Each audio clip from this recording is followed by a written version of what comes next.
ผมทำงานทุกวันไม่เว้นด้วยตัวผมเป็นนักสืบสวนช่วงเวลาต่อจากนี้ไปเข้มข้นทุกข่าวสารกับรายการเอิ้นให้ลุกปลุกให้ตื่นมั่นใจกับลูกเขยลาหาข่าวมาฝอยสู่ฟังของเรามาเร็วกันเถิดแม่เอวกลมข่าวใหม่ๆสดใสทุกตอนโปรดรับฟังบางอ่อนข่าวร้อนๆของผมเกิดเป็นผู้หญิงนี่แสนลำบากใจจริงๆนะเธออ้าวทำไมล่ะเธอก็อย่างที่ฉันเป็นอยู่เดี๋ยวนี้แหละปวดท้องน้อยปวดบั้นเอวทรมานจริงๆซื้อกาโน่หน่อยค่ะซื้อกาโน่นะครับซื้อกาโน่นะคะจะต้องรีบไปซื้อมาแล้วล่ะกาโน่จำชื่อกาโน่คนรุ่นใหม่ใช้กาโน่ยาน้ำว่านชักมดลูกกาโน่จัดจำหน่ายโดยบริษัทเวชภัณฑ์ยากาโน่ป๊อกซอฟตี้เครื่องหมายการค้าตรามือรับเหรียญทองยกสุดท้ายยาป๊อกกล่องสีเขียวตรามือรับเหรียญทองใช้บรรเทาการปวดเมื่อยตามกล้ามเนื้อเคล็ดขัดยอกยาป๊อกน้ำมันยาป๊อกกล่องสีเขียวตรามือรับเหรียญทองบรรเทาการปวดเมื่อยเคล็ดขัดยอกมีจำหน่ายตามร้านขายยาทั่วไปโรคฤทธิ์ดุมทวารหนักเป็นแล้วทรมานเริ่มต้นจากมีอาการคันบริเวณขอบรูทวารและมีอาการปวดท่วงทวารหนักถ้าปล่อยไว้นานอาจมีแผลเป็นรูปกลีบมะเฟืองและเป็นหน่อคล้ายเดือยไก่มีเลือดไหลซึมถ้าเป็นมากจะถ่ายออกมาเป็นเลือด3 ก๊กมาแล้ว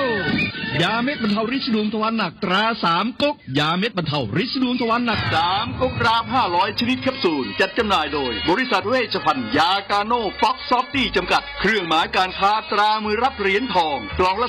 350 บาทมีจำหน่ายตามร้านขายยาชั้นนำทั่วไป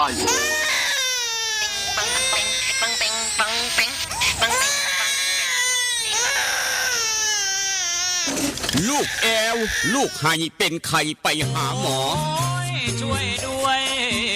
ช่วยหน่อยคุณหมอไปคลินิกนายแพทย์จามิกรหรือว่าหมอดอดใจดีตั้งอยู่ตรงข้ามตลาดสดสีช่องใหม่ไปมาหาง่ายตรวจรักษาโรคทั่วไปเด็กผู้ใหญ่ผู้สูงอายุความดันเบาหวานตรวจน้ำตาลในเลือดโรคทางเดินอาหารทางเดินหายใจปวดกล้ามเนื้อคอกระดูกเสื่อมมีวิตามินบำรุงผิวบำรุงร่างกายบริการส่งตรวจเอ็กซเรย์คอมพิวเตอร์ตรวจคลื่นแม่เหล็กไฟฟ้าไปคลินิกนายแพทย์จามิกรอยู่ตรงข้ามนาตลาดสีช่องใหม่ตรวจดีมีมาตรฐานบริการเหมือนญาติพี่น้องเปิดบริการสู้มือต้องไปหาหมอดอดใจดีสอบถามได้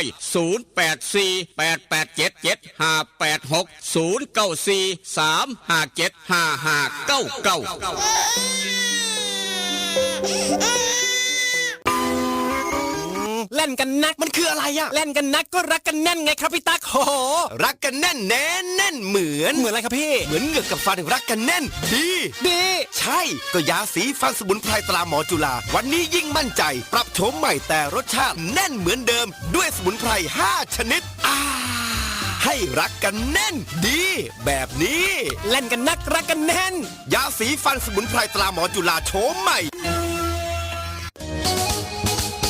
เยี่ยมยามถามข่าวว่าเวียกว่างานขอต้อนรับด้วยกาแฟฮ้อนหอมคนละจอกด้วยความหักความแพงกับกาแฟเพื่อสุขภาพดรเจคอฟฟี่ดรเจคอฟฟี่มีถังเสาของแท้จากทิเบตเฮ็ดลินจือส้มสกัดภูขาวแปะกล้วยผงเกากี้มีประโยชน์เพื่อสุขภาพทั้งหญิงและชายมือนี่สุขภาพเป็นเรื่องสำคัญคนดื่มกาแฟขอกาแฟต้องดื่มดรเจคอฟฟี่ดรเจคอฟฟี่มีแต่คนอยากดื่มเศร้าดื่มแหลงเพื่อสุขภาพด้วยดรเจคอฟฟี่ดรเจคอฟฟี่คนละจอกมีจำหน่ายที่ FM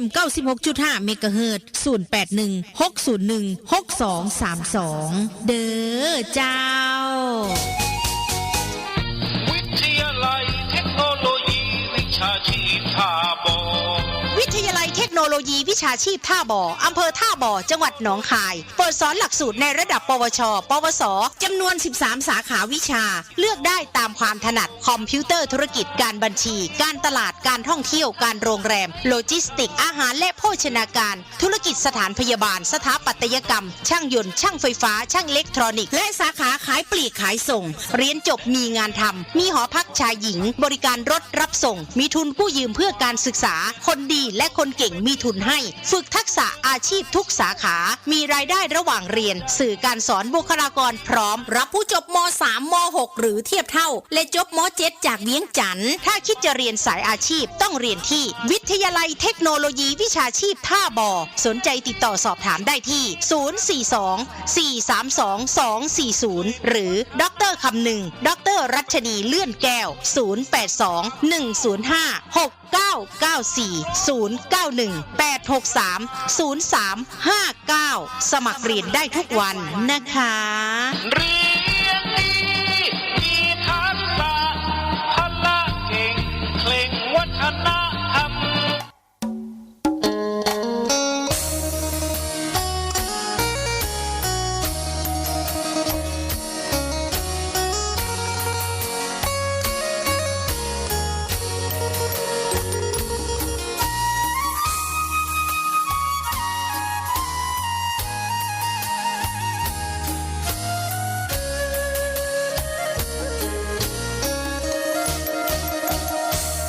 นั่งจอคอคือทอดแทนอคือทอดผู้สาวเย็นลมหนาวกินข้าวแรงแล้วยังบ่นอน2 ทุ่มครึ่งเอารูปผู้สาวเบิ่งแล้วอ่อนสอน3 ทุ่มก่อนเปิดใต้หมอนเอาจดหมายมาอ่านนั่งโกโซคือทอดพะโล้เฝ้าแต่รำพึงพอตีหนึ่งเฝ้าคิดถึงคำเคยเว้ากัน2 คล้อยเขียนจดหมายน้อยไปถึงนุ่งครานที่3 ผ่านอ่านทบทวนแล้วเขียนใหม่อีกทีคิดฮอดอีหลีเพราะอ้ายนี้บ่เคยหักใครคือทอดหลายเพราะขวัญใจเจ้าคือชีวีคือทอดสิเป็นสิตายเพราะห่างไกลกันนานเป็นปีคิดฮอดทุกวินาทีลมหนาววีอ้ายแห่งคิดฮอดแองนั่งทรงลงหลับบ่ลงกระวนกระวายตี5เลยไปย้อนคิดหลายสายตาอย่างแข็งหนาวเย็นจ้อยลมวอยวอยคิดฮอดแห้งแห้ง6 โมงเช้าตะเวนแดงแดงคิดฮอดคำแพงจนสอดแจงจางตา อย่านอนตื่นสาย อย่าอายทำกิน อย่ามินเงินหน่อย อย่าคอยวาสนา สุขสบายมันเสมือมันเครือเก่าครับผู้คาลูกเคยลานามนคนทำข่าวกลับมาเว้านำผู้เจ้าดังเดิมได้เวลาซ้ำนี่ละเมโตเตรียมพร้อมเรียบร้อยครับ ได้เสื้อกันหนาวครับ ได้เสื้อกันหนาวถ้าอย่ามองเสลดพังพรสวมหน้ากากกันไม่ใส่แม่ล้างมือได้เกี่ยวล้างมือยาชราใจยากัดตกป้องกันที่PM 2.5 พร้อมป้องกันโรคภัยไข้เจ็บต่างๆพี่น้องสารพัดโรคหลายคักหลีกน้ำบวดบ่ไหวครับแต่ละมือแต่ละเว้นเพิ่นว่าหอบเอาข้าวเข้าทั้งหอนสอนใจได้ขาตุกเทกยางโปกเป๊กโปกเป๊กถามทองกุนมาท่ามกลางอุณหภูมิเช้ามื้อนี้17 องศาครับ17 องศาเซนเซียสพี่น้องเวียงจันทร์กระทอกัน17 องศาสีชมัย17นี่คือสภาพดินฟ้าอากาศสภาพความหนาวความเย็นบ้านเฮาครับหนาวเย็นยามมื้อเช้าอากาศเปลี่ยนแปลงกันอยู่ตลอดดูแลสุขภาพร่างกายเจ้าของพร้อมหลานน้อยนํครับเอาละครับเป็นยังไงกะยากันตามลูกขราบเฝ้ามานั่งเว้านั่งจาทางห้องทรง96.5 เสียงจากบ้านหม้อแดนสยามรายงานโตอย่างเป็นทางการ มาพร้อมกับกาโนปอกสบู่ซอฟตี้ยาทายพยาธิไวโซนิก3กกดาบ500แบบแคปซูลกินง่ายกำลังจะหมานกับ3กกดาบ500แบบแคปซูลกินง่ายพี่น้องทางเวียงจันทร์พี่น้องทางฝั่งไทยเก็บกองเป่ากับเป่าของ3กกดาบ500แบบแคปซูลกินง่ายไว้หลายๆครับเอาไว้หลายยาทิมใส่กระตาไว้ใส่กระสอบปุ๋ยไว้เก็บไว้โลด3กกดาบ500แบบแคปซูลกินง่ายถือว่าเป็นข่าวดีกับเวชภัณฑ์ยากาโนปอกสอบที่จำกัดทุกร้านขายยาทั้งเวียงจันทร์มีขายฝากพี่น้องไว้บัดสู่คนกาโนปอกขวัญใจคนเฮ็ดเวียกนักแบกไม้ไงขอนกรรมกรแบกหามสบู่ซอฟตี้อาบน้ำย่ำไรใส่สบู่ซอฟตี้ครับสำหรับคนมักกินดิบก้อยลาบดิบสุกสารพัดย่านเป็นพยาธิเป็นแล้วเฝ้ากำจัดออกไปยาเลี้ยงไว้ครับยาเลี้ยงไว้บ่แม่นเป็ดแม่นไก่กำจัดออกไปด้วยยาทายพยาธิไวโซนิก3คำจำไม่แม่นครับฝากพี่น้องไว้บัดสู่คนก็แล้วกันกับเวชภัณฑ์ยากาโนปอกสอบที่จำกัดอยากได้ยาสีฟันหมอจุฬากาแฟดรเจยาสีฟันหมอจุฬากาแฟดรเจครับศูนย์ใหญ่ของพี่น้องเวียงจันทร์หาซื้อง่ายยาสีฟันหมอจุฬาทั้ง2สูตรดั้งเดิมสูตรเอ็กตากาแฟดรเจพร้อมอีกต่างหากข้อกาแฟคนดื่มกาแฟต้องกาแฟดรเจกาแฟเพื่อสุขภาพไปเอาได้ยูฮันขายยาใสสะอาดตลาดแรงหนองล่วงศูนย์ใหญ่เพิ่นยูฮันแต่ว่าอยากได้คำจากเสียนน้อยเสียนใหญ่แหวนวงน้อยวงใหญ่พี่น้องเอ้ยทองคำยังมาโพดมาเหลือกำลังจะฮอด 80,000 แล้วครับหนักบาทเดียวนะครับทองคำหนักบาทหนึ่งกำลังจะแลนทะลุไปฮอด 80,000 บาทต่อหนัก1 บาททาแขนอยู่ในคอผู้ใหญ่บ้าน3 บาท8 3 24 204,000ครับถ้าบวกค่าไล่บวกค่ากำนองกำเนิดเข้าไป 80,000 ละโทษมาขึ้นโพดเหลือ 2,000 กว่าบาทแล้วครับแพงบ่ได้กะยากันตามพอปูมิญาดีใจหลายว่าจะได้ลูกไผ่คนใหม่ครับเตรียมค่ำครับไปเอายิใส่พอเท่าไม่เท่าสิได้ลูกเขยผู้ใหม่ดีใจหลายจะแพงบ่ได้กะยาพอเตรียมไว้แม่เตรียมไว้ให้มัดแขนเอาลูกเขยมัดแขนเอาลูกไผ่พอปูมิญาไปเอายิใส่ครับแพงบ่ได้กะตามห้านขายคำแม่กล่องแพงคำผิวเข้าไปปั๊บหามาจาก10 บาทเนี่ยนะอยากได้จาก10 บาทสมัดแขนเอาลูกไผ่คนใหม่บาทเถอะคำเป็น10 บาทบาทละ70,000 กว่า 80,000 เท่าไหร่พี่น้องนี่แหละครับดีใจหลายว่าจะได้ลูกไผ่คนใหม่ฝากพี่น้องไว้ห้านขายคำแม่กล่องแพงคำผิวตลาดเศร้านครหลวงครับแต่ว่าลูกไผ่อยากได้ตำบักฮุงแซ่บลูกเขยอยากลาบอยากก้อยสู้พ่อเฒ่ากินแซ่บแพงทองคำแพงบ่ได้กะยาพ่อเฒ่ายังซื้อไว้ให้เตรียมมัดแขนเอาลูกเขยอันนี้ลูกเขยเฮ็ดลาบเก่งลาบปูลาบปลาลาบซีนก้อยซีนยังกะยาอย่าลืมน้ำปลาปรุงรสแซ่บนัวคั่วอิ่มพุงกันแล้วกันแซ่บดับเปิ้ลแซ่บเพิ่นว่าย้อนใส่น้ำปลาปรุงรสแซ่บนัวคั่วอิ่มพุงประเภทตำบักฮวงสู่แม่ยากินลูกไผ่กะน้ำปลาปรุงรสแซ่บนัวคั่วอิ่มพุงทางเวียงจันทร์พ่อค้าไม่ขายติดต่อด่วนอยากจะได้เป็นตัวแทนจำหน่ายครับบ่ต้องขึ้นยากจักหน่อยน้ำปลาปรุงรสแซ่บนัวคั่วอิ่มพุงทางเวียงจันทร์55202820 55202820ครับถามมาทางศรีชมัยบ้านเฮาคลินิกนายแพทย์จามิกรคุณหมอดอดเจดีครับมื้อนี้วันพฤหัสเปิดตามปกติภาคเช้า 7:00 นฮอด 8:00 นยามมื้อแลง 5:00 นฮอด 2:00 นครับไปใช้บริการกันได้คลินิกนายแพทย์จามิกรดูแลพี่น้องเจ็บไข้ป่วยหลานน้อยไข้พ่อแม่เป็นไข้แม้กระทั่งหลวงพี่หลวงพ่อท่านประคูดทุก8 คำ 15 คำไปใช้บริการคลินิกนายแพทย์จามิกรคุณหมอถวายการรักษาฟรีครับบ่ต้องจ่ายเงินแม้แต่บาทเดียวทุก8 คำ 15 คำสินน้อยสินใหญ่อย่างนี้เราก็บอกต่อกันไปเจ็บไข้ป่วยมื้อนี้คุณหมอดอดเปิดตามปกติอยากขอใบรับรองแพทย์อยากฉีดวัคซีนป้องกันไข้หวัดใหญ่วันพฤหัสเปิดตั้งแต่เช้า 7:00 นฮอด 8:00 นยามมื้อแลง 5:00 นฮอด 2:00 นอย่างนี้เราก็บอกต่อออกจากคลินิกนายแพทย์จามิกรอยากได้เนื้อไปลาบไปก้อยสู้พ่อเฒ่ากินลูกเขยอย่าลืมไปเอาอยู่อูดเนื้อสดทางโค้งบ้านพันเผาทางโค้งบ้านพันเผากิโลละ200 บาทงานบุญงานบวชงานดองงานแต่งงานบุญเดือน4บุญพระเวทบุญประจำปีบุญสารพัดบุญครับบุญฉลองวันเกิดอย่าลืมไปเอาเนื้อสดเฮ็ดใหม่ๆขึ้นเขียงใหม่ๆ200 บาทต่อกิโลต้องอูดเนื้อสดทางโค้งบ้านพันเผาพี่น้องหูจักดีปะยังเมื่อวานยามมื้อเช้าพี่น้องไปใช้บริการกับป้าทอ เต็มอึ้งตึงมอเตอร์ไซค์จอดเลี้ยงกันทราบลาบเทิงกระบะไปเอาเนื้ออยู่อูดเนื้อสดทางโค้งบ้านพระเผาหมู่บ้านช่วงประมาณก่อน8 โมงครับขายดิบขายดีผู้ใดก็ไปอูดเนื้อสดผู้ใดก็ไหลไปอูดเนื้อสดอูดเนื้อสดทางโค้งบ้านพระเผาได้เนื้อสดกิโลละ200 บาทถูกใจคนมักสิ้นมักเนื้อปัญญังออกจากอูดเนื้อสดทางโค้งบ้านพระเผาเดินทางต่ออยากได้หนังไปสายบุญพระเวทบุญประจำปีนี้ 3,500 บาทเท่านั้นครับ 3,500 บาทเท่านั้นมักหนังแบบใดไปว่ากันไปคุยกันแอร์ภาพยนตร์บ้านหัวทรายในพื้นที่3 อำเภอศรีชงไมทาบอโพธิ์ตาก 3,500 บาทต่างอำเภอต่างจังหวัดคิดราคาตามทางไก่ครับนี่คือแอร์ภาพยนตร์บ้านหัวทราย3 หน่วย1 หน่วย2 หน่วย 3พร้อมต้อนรับพี่น้องทุกหมู่บ้านทุกตำบลแอร์ภาพยนตร์บ้านหัวทรายครับเฒ่าแก่แอร์เฮาไปตลอด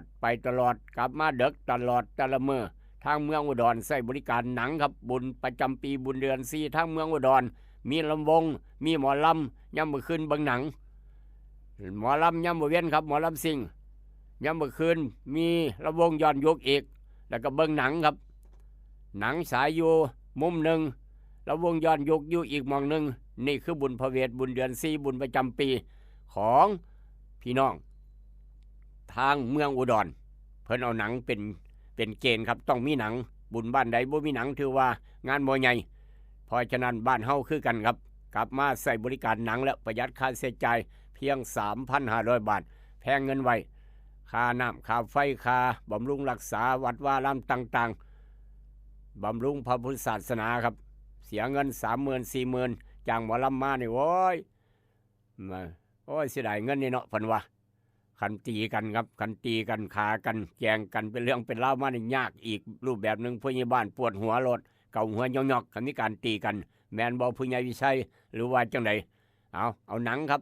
3,500 บาทประหยัดหลายหมื่นบาทแอร์ภาพยนตร์บ้านหัวทรายพร้อมต้อนรับพี่น้องทุกหมู่บ้านออกจากบริการหนังแอร์ภาพยนตร์บ้านหัวทรายครับเดินทางต่อลูกหลานจบม.3 จบม.6 เรียนต่อใกล้บ้านประหยัดค่าใช้จ่ายพ่อแม่สบายใจไป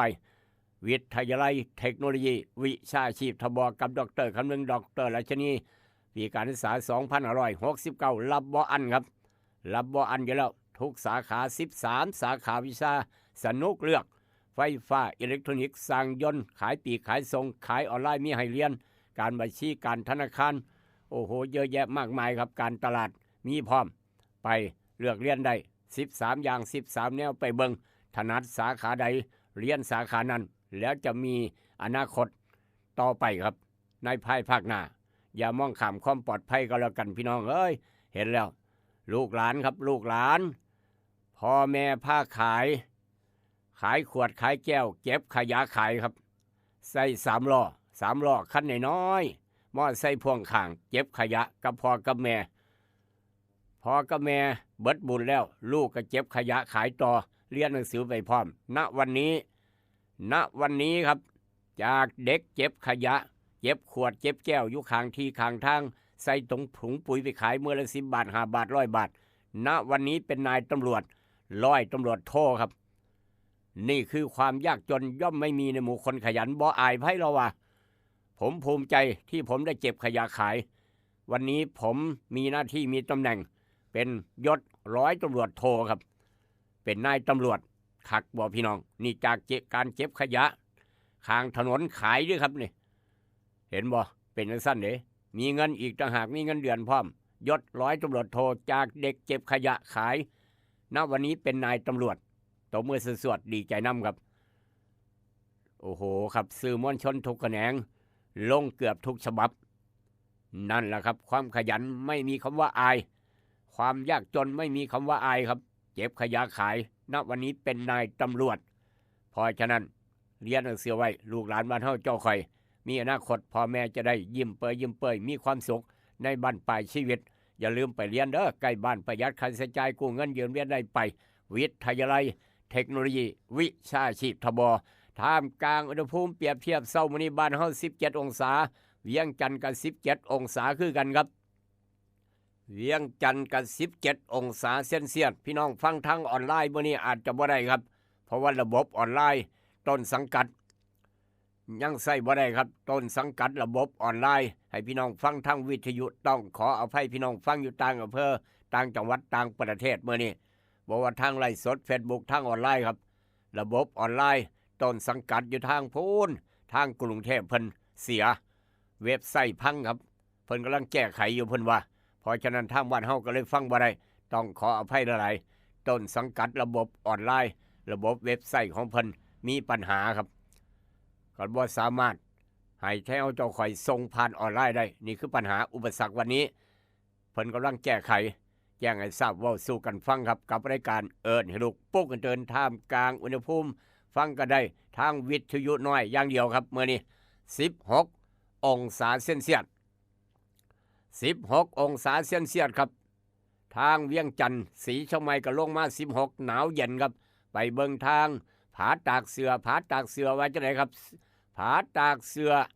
เวียงจันทร์16ศรีเชียงใหม่16ผาตากเสือ18ครับเป็นไปได้จังไดพี่น้อง18องศาฮ้อนก็ภาคพื้นดินไปเบิ่งทางผู้เรือจังหน่อยครับผู้เรื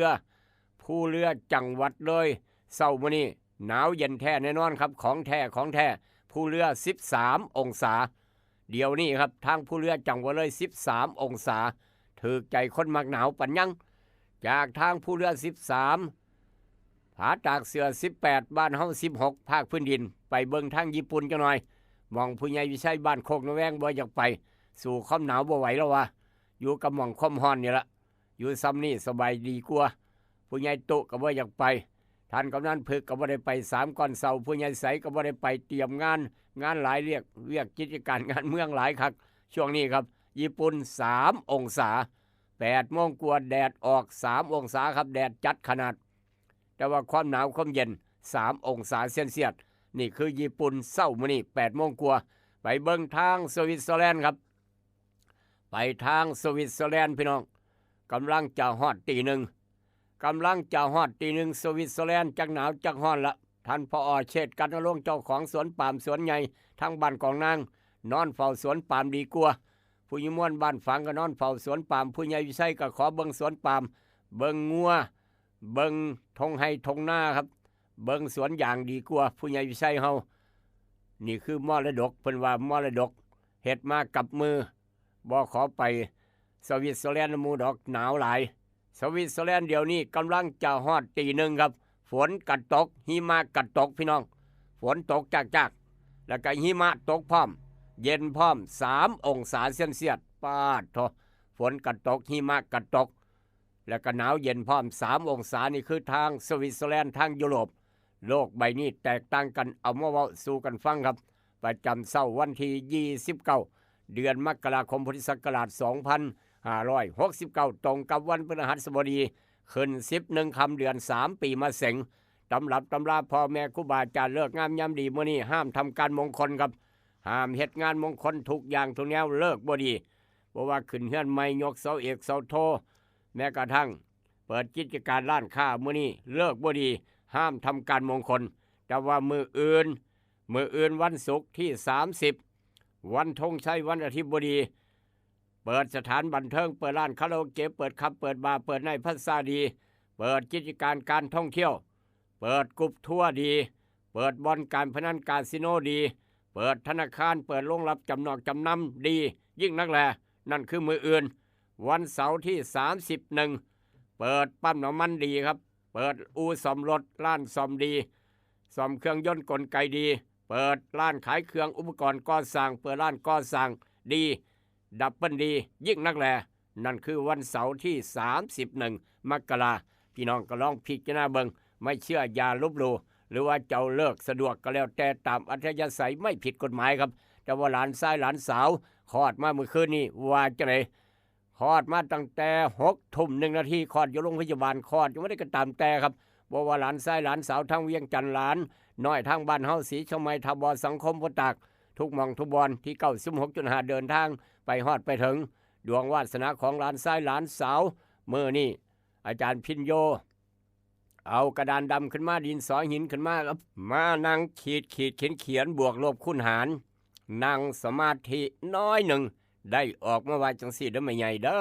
ด้วยความปรารถนาดีกับยาสีฟันหมอจุฬา กาแฟดรเจคลินิกนายแพทย์จ่ามีก่อนคุณหมอดอนใจดีประจำมื้อวันพฤหัสมื้อนี้เปิดคลินิกตามปกติเช้าเปิดแรงเปิดพี่น้องหูจักดีปัญญังดวงวาสนาของหลานชายบักคำน้อยบันทึกความทรงจำไว้จังหน่อยครับหลานชายบักคำน้อยคนในหลานชายยกมือไว้คนในหลานสาวยกมือขึ้นครับดวงวาสนาของหลานชายบักคำน้อยขอแสดงความดีใจน้องครับเพิ่มประชากรให้กับครอบครัวเพิ่มประชากรให้กับประเทศเพิ่มความหักความแพงให้กับพ่อปู่แม่ย่าพ่อตู่แม่ใหญ่พร้อมหักโอ้ยหลานชายหักหลายขอได้หลานชายผู้แรกนี่เนี่ยเพิ่นว่าเพิ่นคุยใส่กันนะตามภาษาครับขอได้หลานสาวผู้แรกนี่เพิ่นยังว่าว่ายกับแม่แลนน้ำก้นยำๆ3ใบเถากับพอเอาเหย้าแล้วครับคักปัญญังดีใจคักเราบ่ไปใส่เสมอเนี่ยอยู่กับหลานมีความสุขหลายเพิ่นว่าแม่นบ่ดอกเตอร์สุนทรประมาณนั้นทางบ้านหัวไส้ครับเอาละครับหลานชายดวงวาสนาเป็นไงขึ้นมาเป็นคนฮักครอบฮักครัวครับมักเรียนหนังสือมีความรู้ความสามารถฝักใฝ่ในศิลปกรรมต่างๆมักร้องรำทำเพลงหรือว่าการแสดงเป็นนักเขียนจิตรกรใจกว้างใจขวางมีสติปัญญาดีฉลาดลักแหลมและก็ปราดเปรียวรูปร่างหน้าตาดีจิตใจดีมักทำบุญทำการกุศลหลานชายผู้นี้จะไปเจริญยังบ้านอื่นเมืองไกลห่างจากแดนเกิดอายุหลายขึ้นจะเป็นคนดีมีทรัพย์สินและก็ลูกหลานหลายประกอบการค้าเป็นร่ำเป็นสันเป็นคนนาเสื้อถือยิ่งนักแลดวงวาสนาบักคำน้อยหลานชายครับพ่อแม่มีนาทงใหญ่มีบ้านหลังใหญ่มีเฮือนหลังใหญ่มีทรัพย์สินหลายประเดกยาบ่เอาจักอย่างขอไปเจริญยังบ้านอื่นเมืองไกลห่างจากแดนเกิดไปหาเอาไม่อันนี้ให้น้องให้นุ่งให้อ้ายให้ไส้เพิ่นซาผมเอาน้ำมูดอกวันสันว่านั่นคือดวงวาสนาหลานไส้บักคำน้อยครับไปเจริญยังบ้านอื่นเมืองไกลห่างเกิดจากเวียงจันทน์เกิดอยู่เวียงจันทน์อาจจะไปเป็นเฒ่าแก่ใหญ่เศรษฐีใหญ่ทางเสียงขวงหลวงพ่อบางเกิดอยู่ทางศรีชมัยอาจจะไปเป็นเฒ่าแก่ใหญ่เศรษฐีอยู่ทางภาคเหนือภาคใต้สุไหงโกลกหรือว่าหาดใหญ่ก็แล้วแต่ทางภูเก็ตพร้อมประมาณนั้นนี่คือดวงวาสนาของหลานชายเพิ่นว่าจังสันขอแสดงความดีใจน้องครับสำหรับพี่น้องได้หลานสาวได้หลานสาวดีน้อยคุณตาจ๋าคุณยายจ๋าครับเสียงเจ๊เจ้าตั้งแต่เศร้า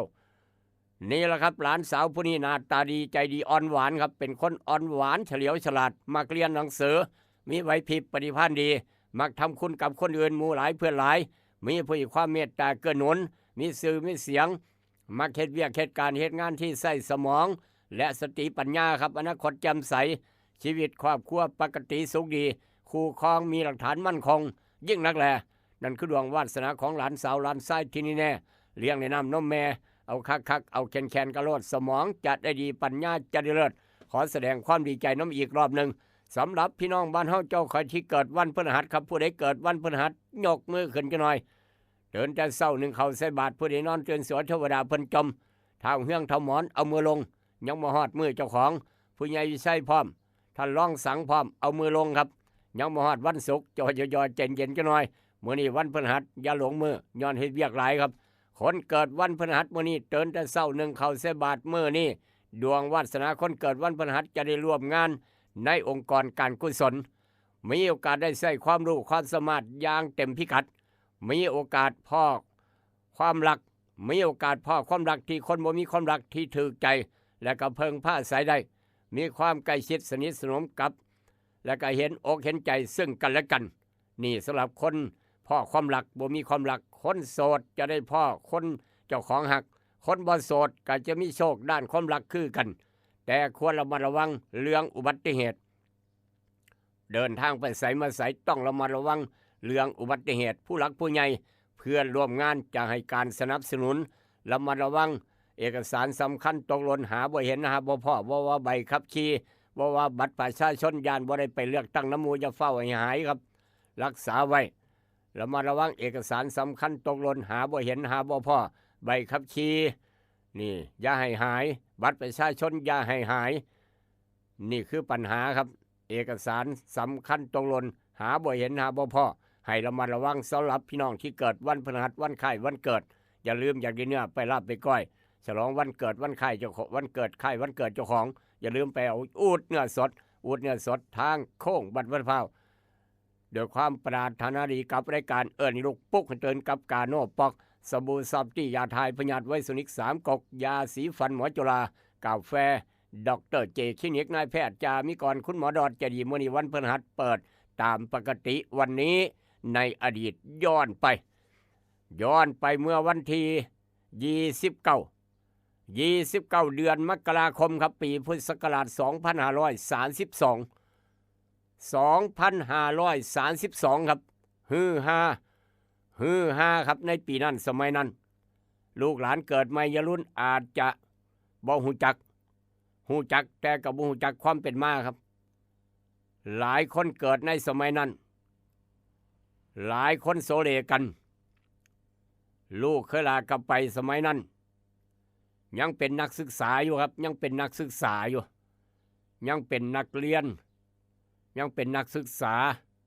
เพิ่งรับราชการใหม่ๆพร้อมเป็นเรื่องโสเลกันบ่แม่นเจ้าตัวข่อยบ่เพิ่นว่าแม่นบ่เพิ่นว่าได้นำไปเบิ่งฮอดหม่องว่าดิพี่น้องบ่ธรรมดาลูกเคยลานำไปเบิ่งฮอดหม่องครับไปเบิ่งหม่องใดหม่องฉายหนังมองเอาหนังไปฉายครับแม่นบ่นำไปเบิ่งกับหมู่กับพวกสมัยนั้นบ่มีย่านว่านั่นเถาะบ่มีย่านนั่นคือเว้าปุ๊บพี่น้องหูจักปรับรถ29 มกราคม 2532ตำนานผีจังหนังอยู่ป่าคำชะโนดบ้านดุงอุดรครับเกิดขึ้นโสกันอย่างไงว้ายเว้าขึ้นกับคนคิงดูยาวๆพุ่นแล้วครับพากันไปเบิ่งขี่รถไปเบิ่งขี่จักรยานไปเบิ่งไปเที่ยวเบิ่งโอ้โหตั้งแต่ก่อนบ่มีมอเตอร์ไซค์ดอกพี่น้องขี้ฝุ่นไงกบทางยากขนาดทางยากคักยากแหบบ่ยากธรรมดาเด้ขี่จักรยานจันหล่อนไปเบิ่งนำไปเบิ่งก็บ่เห็นมีหยังครับบ่เห็นมีหยังบ่เห็นมีมองทางรถเข้าไปบ่เห็นจักไปจังไดมาจังไดตำนานผีจังหนังอยู่บ้านดงป่าคำชะโนดคำว่าคำชะโนดครับหลายคนอาจจะบ่ฮู้จักหลายคนอาจจะบ่รู้จักคำว่าป่าคำชะโนดมองนี้พี่น้องไปเที่ยวนี่ครับมองไปที่พี่น้องไปเที่ยวคำว่าคำชะโนดทางบ้านดุงครับมีพื้นที่ประมาณ20 ไร่ครับพื้นที่ประมาณ20 ไร่เท่านั้นแต่ว่าดอนป่าเปื่อย36 ไร่ครับ36 ไร่30 กว่าไร่ดอนป่าเปื่อยบ้านหมอเฮาแต่ว่าคำชะโนด20 ไร่คำว่าคำชะโนดเป็นผืนก่อวัชพืชขนาดใหญ่พื้นที่ประมาณ20 ไร่เกิดจากการทับถมและประสานโตของซากวัชพืชน้ำจำนวนมากเป็นระยะเวลาหลาย10 ปีครับจนก่อกำเนิดคล้ายกับเป็นผืนแผ่นดินลอยโตอยู่ในรูปแบบเกาะกลางอ่างเจ็บน้ำกุดขามด้วยเหตุนี้เมื่อถึงยามฝนที่ราบลุ่มแม่น้ำโขงอ่างเจ็บน้ำกุดขามมีปริมาณน้ำสูงขึ้นป่าคำชะโนดก็เลยบ่จมน้ำแต่จะลอยตามระดับน้ำที่สูงขึ้นหรือเมื่อระดับน้ำลดลงป่าคำชะโนดก็มีการปรับสภาพไปตามระดับน้ำภายในป่าคำชะโนดมีพันธุ์ไม้เด่นขึ้นมาก็คือต้นชะโนดครับซึ่งเป็นพืชจำพวกป่าล่มมีความสูงประมาณ30 เมตรครับมีความสูงประมาณ30 เมตรป่าคำชะโนดแม้จะเป็นผืนแผ่นดินลอยโตจากก่อวัชพืชเหตุให้มีการลอยโตไปตามพลวัตของน้ำแต่ป่าหม่องนี้ก็เคยเกิดน้ำท่วมคือกันเมื่อปี2516 2538 2559 และก็2560 ทั้งนี้เชื่อว่าเกิดจากที่มีการก่อสร้างถาวรวัตถุต่างๆหลายขึ้นกว่าเก่าในอดีตซึ่งเฮ็ดให้พื้นที่ของเกาะซึ่งลอยน้ำอยู่มีความหนักเป็นสาเหตุที่ให้ผืนก่อวัชพืชบางส่วนจมน้ำโดยเฉพาะอย่างยิ่งในช่วงกลางปี2560ที่ต้องมีการปิดเกาะมองนี้เป็นการชั่วคราวครับนี่คือป่าคำชะโนดตั้งอยู่ในพื้นที่3 ตำบลครับมีตำบลวังทองตำบลบ้านม่วงและตำบลบ้านจันทร์ในเขตอำเภอบ้านดุงครับจังหวัดอุดรนี่ว่าสู่พี่น้องฟังหลายคนอาจจะบ่รู้จักความเป็นมาเป็นไปครับซึ่งป่าหม่องนี้เป็นสถานที่สำคัญ ที่ปรากฏในตำนานพื้นบ้านอีสานบ้านเฮาพี่น้องในพื้นที่เชื่อว่าสถานที่มองนี้เป็นประตูสู่เมืองบาดาลซึ่งเป็นถิ่นที่อยู่อาศัยของพญานาคปกครองรักษาโดยปู่ศรีสุโธและย่าศรีปทุมมาภายในเกาะคำชะโนดมีศาลเจ้าปู่ศรีสุโธและบ่อน้ำศักดิ์สิทธิ์เป็นสถานที่ศักดิ์สิทธิ์แม่นบ่พี่น้องที่ไปเที่ยวได้สังเกตบ่ครับและก็ที่พี่น้องให้ความเคารพและเดินทางมาสักการะแต่ละมื้อแต่ละเว้นแต่ละปีจนเกิดโอ้โหธุรกิจจังหยังเป็นหยังขายลอตเตอรี่เต็มอึ่งตึงพี่น้องเลยบ่เป็นธรรมดาดิบ่เป็นธรรมดาเอามาเว้าสู่กันฟังครับนี่ละคำว่าคำชะโนดตำนานผีจังหนังครับ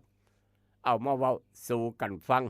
โดยความปรารถนาดีกับรายการนิลูกปุ๊กเจินวันนั้นในอดีตปี2532ผีจังหนัง29 มกราคมครับวันนั้นในอดีตแต่ว่ามื้อนี้ปัจจุบันพี่น้องมีข่าวด่วนแจ้งกันเข้ามาบอกกันเข้ามาทุกหมู่บ้านทุกตำบลทุกเสียงทุกสายน้ำบ่ไหลไฟบ่สว่างหนทางบ่ดีว่ากันเข้ามาแจ้งกันเข้ามาครับ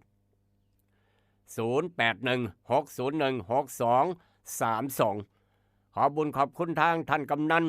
ผู้ใหญ่บ้านที่กำลังเปิดออกขอกระจายข่าวหนองบึงน้อยจิตอาสาท่านกำนันพึกกำนันตำบลบ้านเผาท่านผู้ใหญ่ตุบ้านโนนสง่าผู้ใหญ่ชัยบ้านโคกหนองแวงผู้ใหญ่ใสป่าสักไตหมู่ซีครับกำลังเปิดออกขอกระจายข่าวดังๆแล้วก็หลายหมู่บ้านน้ำกันที่ลูกขลาเบยฮอดถึงทุกหมู่บ้านทุกตำบลฟังรายการมื้อนี้ทางออนไลน์ฟังบ่ได้ครับต้องขออภัยต้นสังกัดออนไลน์มีปัญหาครับยังบ่สามารถเบิ่งได้ยังบ่สามารถเบิ่งได้ฟังได้นี่ต้องขออภัยเฉพาะมื้อนี้สงสัยเพิ่นกำลังแก้ไขอยู่ครับสำนักงานใหญ่ออนไลน์เพิ่นอยู่ทางกรุงเทพประมาณนั้นพอเฮาส่งไปทางกรุงเทพส่งเข้ามาออนไลน์หาพี่น้องพวกนี้กลับไปกลับมามันก็เลยซ่าก็กันประมาณ30 วิในการซ่าครับเดินทางซ่าประมาณ30 วิเพราะว่า96.5ต้องส่งเข้าออนไลน์สำนักงานใหญ่อยู่ทางกรุงเทพส่งมาหาพี่น้องอีกรอบหนึ่งนี่สาเหตุก็เลยซ่าก็กันประมาณ30 วิแจ้งให้ทราบเว้าสู่กันฟังครับโดยความปรารถนาดีกับกาโนปอกสบู่ซอฟตี้ยาทายพยาธิไวสนิก3กกเมื่อนี้ออกรายการแล้วจะเดินทางไปทางหนองคายครับไปชุมสัมมนาเกี่ยวกับการเลือกตั้งสสวันที่8 กุมภาพันธ์ครับกกต.จะจัดสัมมนากับสื่อมวลชนทุกแขนงผู้สื่อข่าวทุกสังกัดเกี่ยวกับการประชาสัมพันธ์ให้พี่น้องเชิญชวนไปใส่สิทธิ์เลือกตั้ง8 กุมภาพันธ์เข้าคูหาพี่น้องจะได้บัตร3 ใบเลือกสสเลือกพรรคการเมืองแล้วก็ลงประชามติรัฐธรรมนูญพร้อมได้เข้าคูหาได้บัตร3 ใบมื้อนี้สัมมนาเบิดมื้อครับนี่แจ้งให้ทราบเว้าสู่กันฟังเอาละครับขออนุญาตเดินทางต่อขอบุญขอบคุณทุกบ้านทุกหอกระจายข่าวพี่น้องเวียงจันทร์ฟังอยู่ทางวิทยุทางออนไลน์มื้อนี้ฟังบ่ได้ต้องขออภัยพี่น้องหลายๆแล้วก็ต้องขอบคุณพี่น้องที่ใส่เวชภัณฑ์ยากาโนปอกสอบจำกัดไปใส่บริการคลินิกนายแพทย์จามิกรคุณหมอดอนเจดีพร้อมไปสำรวจตรวจสอบขออนุญาตเดินทางต่อครับไปสำรวจตรวจสอบหน้าหนึ่งของไทยรัฐเดลินิวแต่ว่าก็ถือว่าข่าวใหญ่ครับข่าวใหญ่เกี่ยวกับมวยเวทีมวยภูธรบ้านเฮาทางบ้านดอดกอนนสวรรค์จะมีการเสียนหมัดมวยเตรียมพร้อมครับเสียนหมัดมวยเตรียมพร้อมเสียตาจัดให้เต็มพิกัดเสียตาค่ายมวยบ้านดอดกอจัดให้เต็มพิกัดอยู่ทางสำนักสงฆ์ดอนกอนนสวรรค์หลังโรงเรียนบ้านดอดกอครับหลังโรงเรียนดอดกอนนสวรรค์จัดให้เต็มพิกัดหลาย10 คู่เดี๋ยวจะว่าสู่ฟังในช่วงต่อไปเสียตาเตรียมใจฟังตั้งใจฟังกันแล้วกันเสียตาสังกัดค่ายใหญ่เพิ่นทางเสียตาเฮาครับเอาละครับจากข่าวต่างๆเกี่ยวกับหมัดกับมวยทางบ้านดอดกอกำลังจะดังขึ้นกระหึ่มขึ้น13-14 กุมภาที่จะถึงนี้ครับขออนุญาตไปสำรวจตรวจสอบหน้าหนึ่งของไทยรัฐซะก่อนหน้าหนึ่งของไทยรัฐเทอเลอร์ขึ้นหน้าหนึ่งว่าจังซี่ครับขึ้นหน้าหนึ่งของไทยรัฐเทอเลอร์ว่าจังซี่ทรงสอบพิรุษเพราะว่ากำลังจะมีการเลือกตั้งเข้าโค้งสุดท้ายแล้ว8 กุมภาเข้าคูหาไปเลือกตั้งผู้แทนราษฎรบาทนี่ครับเงินปรากฏว่าท นาคารแห่งประเทศไทยเพิ่นจับได้ส่งสอบพิรุธเลือกตั้งเบิกเงิน450ล้านขอเฉพาะแบงค์ร้อยแล้วก็แบงค์500เบิกเงิน450ล้านขอเฉพาะเอาใบร้อยเด้อเอาใบ500เด้อว่าซั่นว่าใบพันบ่เอานั่นเป็นหยังคือขอจังสั่นครับนี่คือปัญหาครับพิรุธส่งสอบพิรุธเลือกตั้งเบิก450ล้านแต่ว่าขอเฉพาะแบงค์ร้อยกับแบงค์ปานนี้ครับจับได้เบิดปานนี้ธนาคารแห่งประเทศไทยวันธรรมดาขึ้นหน้าหนึ่งของไทยรัฐเทอเลอร์กอบรองกอบย่อยครับโปรโมทลิซ่าการท่องเที่ยวแห่งประเทศไทยโชว์ยิ่งใหญ่อลังการเชิญชวนทั่วโลกคนมาเที่ยวประเทศไทยครับระดมกวดล้างใหญ่ก่อนเลือกตั้งสสครับนอกจากนั้นหมายแดงล่าส่งหมายแดงล่าสจเน่กับเมียครับเกี่ยวของกับเว็บพนันออนไลน์ครับเนี่ยเห็นบ่ครับสจเล่นอยู่กับเว็บพนันออนไลน์เงินสีเทาครับได้ยินข่าวว่าข้ามไปต่างประเทศแล้วว่าซั่นว่าหมายแดงล่าสจเน่กับเมียมอสเลียเมียครับนอกจากนั้น4 ขวบรอดตาย4 ขวบรอดตายเป็นหยังคือรอดตายพี่น้องปัญหามันเกิดแม่ตู้เอาผัวใหม่แม่ตู้คุณยายแต่งงานใหม่ครับแต่งงานใหม่คุณยายแต่งงานใหม่ผัวของแม่ตู้นั่นละตีหลานฆ่าหลานครับนึกว่าหลานตายนึกว่ามันหลานของแม่ตู้ตายแล้วก็เลยโยนเข้าป่าบัดนี้หลานบ่ตายเทวดาใส่กรรมครับเดี๋ยวจะว่าสู่ฟังในช่วงต่อไปก็แล้วกันเพราะฉะนั้นแม่ตู้เอาผัวใหม่จะหักผัวใหม่หรือว่าจะหักหลานครับมี2 คำถามเมื่อได้ผัวใหม่จะหักผัวใหม่หรือว่าจะหักหลานนี่คือคำถามครับนี่คือคำถามผัวเจ้าของย่าแม่ตู้บ่อยู่ตีหลานเจ้าของครับเกือบตายพี่น้องย้อนทิ่มข้างป่าอีกต่างหากปาดโธปากแข็งตำรวจถามไปถามมาทำไปยอมรับสารภาพผมนี่แหละครับข่าว่าซั่นว่านานระหว่างผัวใหม่กับหลานจะหักผู้ใดครับ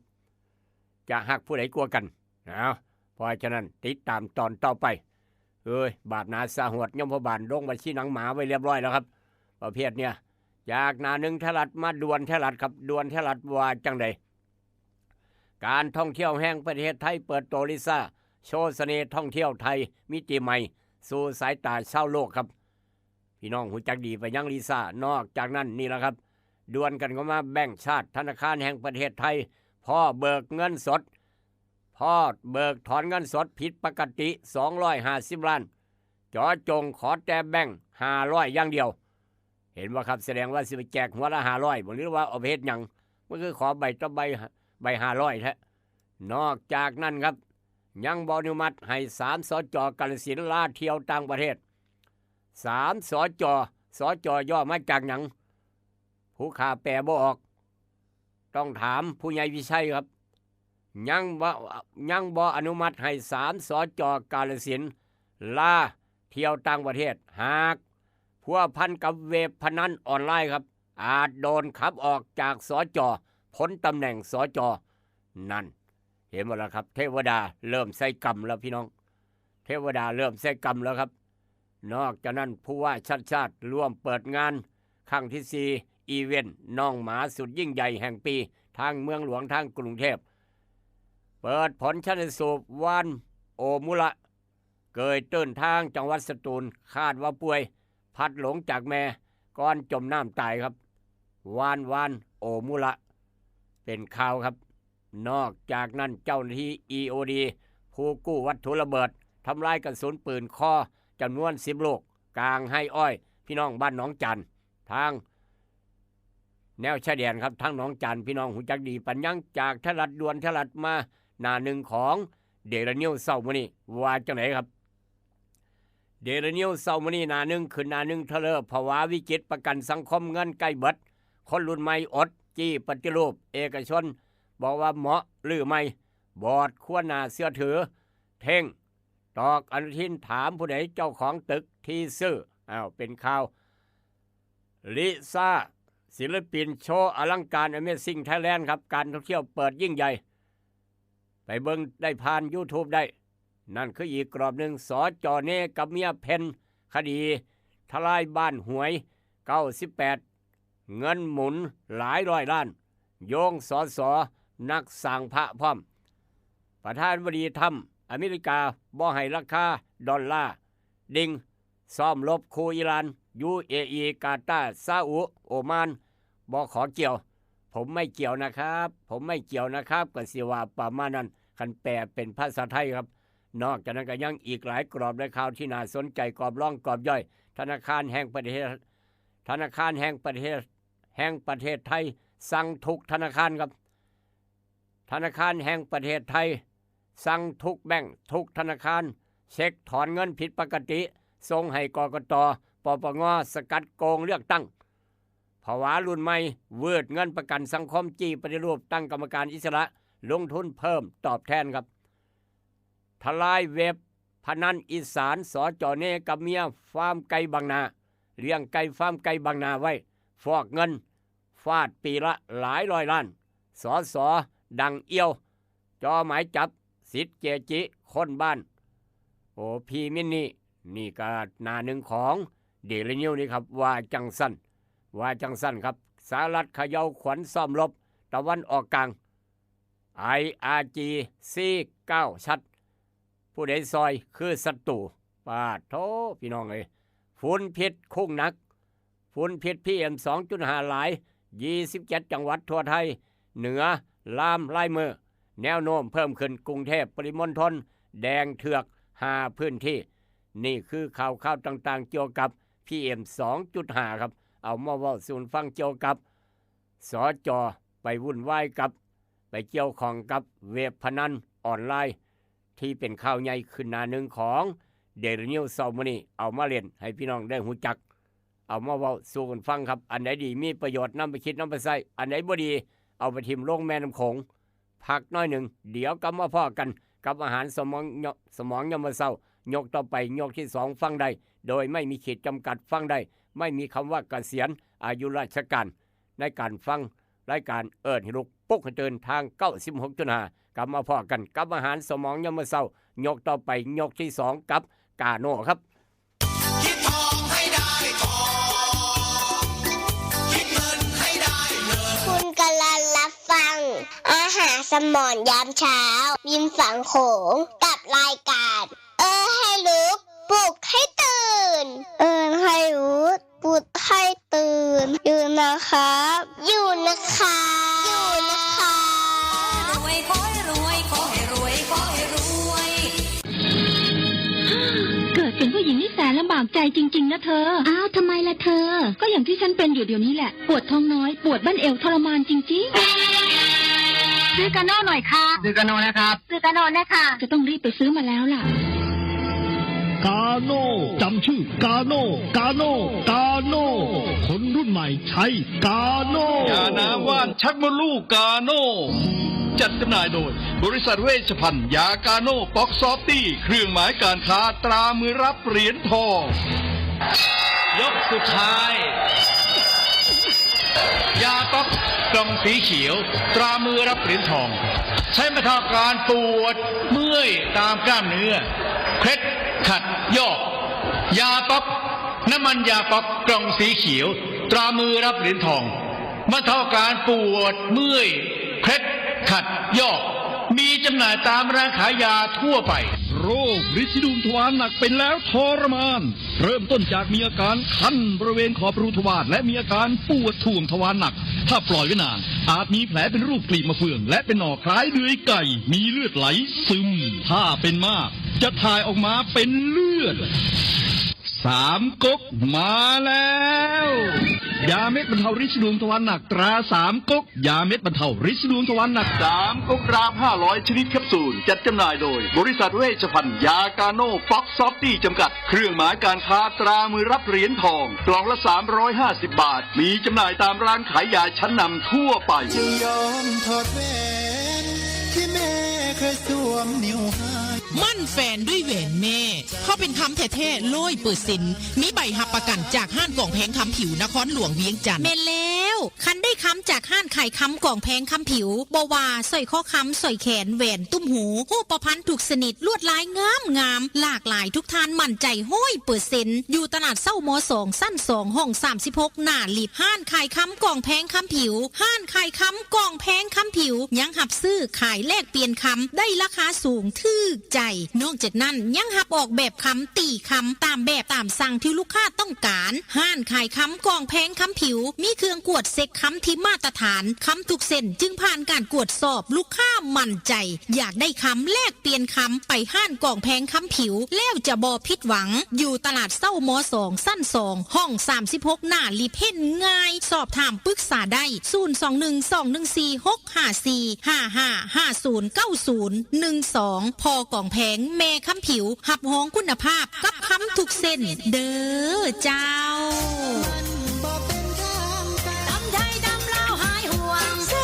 แซ่บนัวมีไว้ในครัวของพี่น้องเลี้ยวบอน้ำปลาปรุงรสแซ่บนัวครัวอิ่มพุงแซ่บนัวครัวอิ่มพุงน้ำปลาปรุงรสแซ่บนัวครัวอิ่มพุงมี2สูตรน้ำปลาแซ่บนัวครัวอิ่มพุงสูตรแซ่บคูณ2ฟ้าสีส้มใส่ตำหมักหุงตำมั่วตำซั่วตำถาดตำสารพัดตำแซ่บห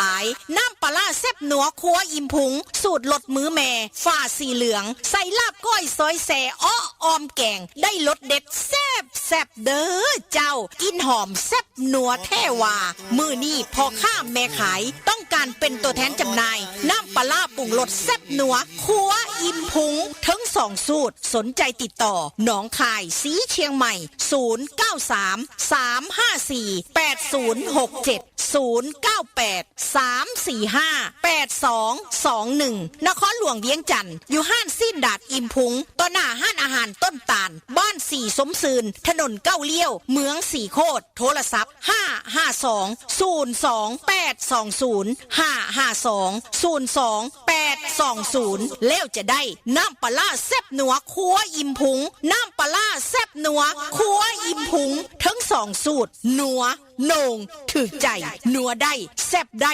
ถึกใจแท้ๆเด้อเจ้าสาวเมืองนอกเมืองนาฝรั่งมังคะเขาย่องอร่อยดี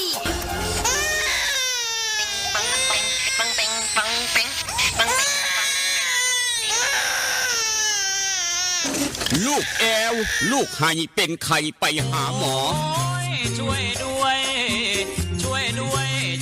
น่อยคุณหมอไปคลินิกนายแพทย์จามิกรหรือว่าหมอดอดใจดีตั้งอยู่ตรงข้ามตลาดสดสีช่องใหม่ไปมาหางายตรวจรักษาโรคทั่วไปเด็กผู้ใหญ่ผู้สูงอายุความดันเบาหวานตรวจน้ำตาลในเลือดโรคทางเดินอาหารทางเดินหายใจปวดกล้ามเนื้อคอกระดูกเสื่อมมีวิตามินบำรุงผิวบำรุงร่างกายบริการส่งตรวจเอ็กซเรย์คอมพิวเตอร์ตรวจคลื่นแม่เหล็กไฟฟ้าไปคลินิกนายแพทย์จามิกรอยู่ตรงข้ามนาตลาดสีช่องใหม่ตรวจดีมีมาตรฐานบริการเหมือนญาติพี่น้องเปิดบริการสู้มือต้องไปหาหมอดอดใจดีสอบถามได้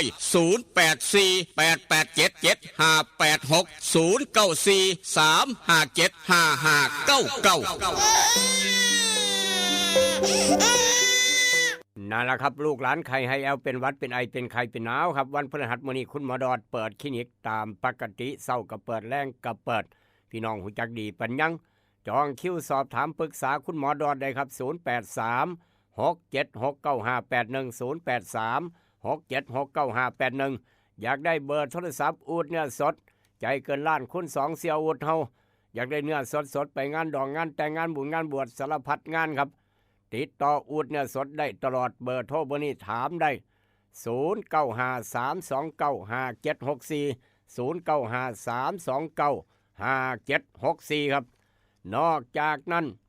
สำหรับพี่น้องทางเวียงจันทร์อยากได้น้ำปลาปรุงรสแซ่บนัวครัวยิ้มพุงโทรเบอร์นี้ครับ552022820พี่น้องสีช่องไม้ทบสังคมโพธิ์ตาก0983458221อำเภอเมืองหนองคายครับ0933548067 0933548067ได้ยินแล้วก็บอกต่อกันไปนี่คือ น้ำปลาร้าปรุงรสแซ่บนัวครัวอิ่มพุงสูตรแซ่บคูณ2ประเภทตำประเภทลาบก้อยสูตรรสมือแม่ฝาสีเหลืองทั้ง2สูตรติดต่อด่วนเอาไปจำหน่ายขายกันหรือว่าอยากได้คอลลาฟิลชนิดน้ำหอมคือจังใบเตยขวดใหญ่อยากได้น้ำปลาร้าปรุงรสแซ่บนัวครัวอิ่มพุงทั้ง2สูตรมาเอาได้ทาง96.5มาเดี๋ยวนี้ก็ได้เดี๋ยวนี้มาตอนไหนได้ตอนนั้นเอาละครับได้เวลาไปเอาบุญน้ำกันบุญแต่ละวัดบุญพระเวทหลายขนาดพี่น้องเอ้ยบุญพระเวทหลายคักเอาละครับบุญพระป่าพร้อมมื้อนี้มีฮอดมวยจระคูมาฝากจากเสียตาลุงเจริญยิมจากทางบ้านดอดกอจัดพาพี่น้องไปบุญน้ำกันครับสิ้นเดือนนี้ครับสิ้นเดือนนี้1 2 3กุมภาไปบุญไปเบิ่งหมอลำคณะใหญ่วัดพระพุทธบาทเวิ้นกลมบุญประจำปีมีสอยดาวกลางกุศลพร้อมวัดพระพุทธบาทเวิ้นกลมตำบลพระพุทธบาท1 2 3กุมภามีหมอลำซิ่งมีหมอลำวงย้อนยุคหมอลำมูคณะใหญ่เอาอย่าลืมไปเที่ยวไปเบิ่งก็แล้วกันนอกจากนั้นครับจาก1 2 3กุมภาไปวันที่12ถึง15กุมภางานฉลองผูกพัทสีมาปิดทองตัดหวายฝังลูกนิมิตวัดเทพทันทองวัดพ่อแม่ครูบาอาจารย์วัดท่านพระอาจารย์มนตรีวัดเทพทันทองครับ12 ฮอด 15วันที่12กุมภายามมื้อเช้าลงทะเบียนบวชชีพราหมณ์ช่วงบ่ายพอตู่แม่ใหญ่แม่ป้าพลุงอ้ายน้องนุงต้องการบวชชีพราหมณ์ที่ถามกันเข้ามาครับไปวันที่12กุมภามื้อแรกครับลงทะเบียนภาคเช้าภาคบ่ายมาคำจังหน่อยกับบวชชีพราหมณ์ครับงานสำคัญงานใหญ่